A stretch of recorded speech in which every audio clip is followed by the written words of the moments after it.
నువ్వు ముక్కోటి ఏకాదశిని చెయ్యగలిగితే అలా చేసినప్పుడు నీకు 3 కోట్ల ఏకాదశుల ఫలితాన్ని నీ ఖాతాలో వేస్తాను. అందుకని ఉత్తర ద్వార ప్రవేశం చేస్తారు. అటువంటి ముక్కోటేకాదశి తిథి నాడు మీరు భగవత్ సంబంధంగా ఏది చేసినా కూడా దేశకాలాదులను అనుసరించి కోట్ల రెట్లలో ఈశ్వరుడు దాని ఫలితాన్ని ఏర్పాటు చేసేస్తాడు.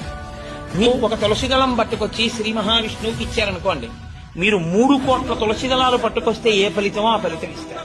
3 కోట్ల ఏకాదశుల్లో 3 కోట్ల తులసి దళాలు పట్టుకొచ్చి ఇచ్చిన ఫలితం.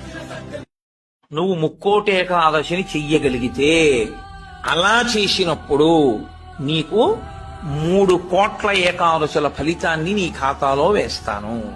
అందుకని ఉత్తర ద్వార ప్రవేశం చేస్తారు.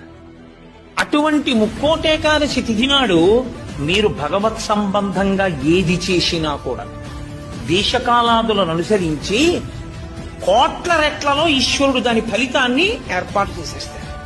మీరు ఒక తులసి దళం పట్టుకొచ్చి శ్రీ మహావిష్ణువుకి ఇచ్చారనుకోండి, మీరు 3 కోట్ల తులసి దళాలు పట్టుకొస్తే ఏ ఫలితమో ఆ ఫలితం ఇస్తారు. 3 కోట్ల ఏకాదశుల్లో 3 కోట్ల తులసి దళాలు పట్టుకొచ్చి ఇచ్చిన ఫలితం.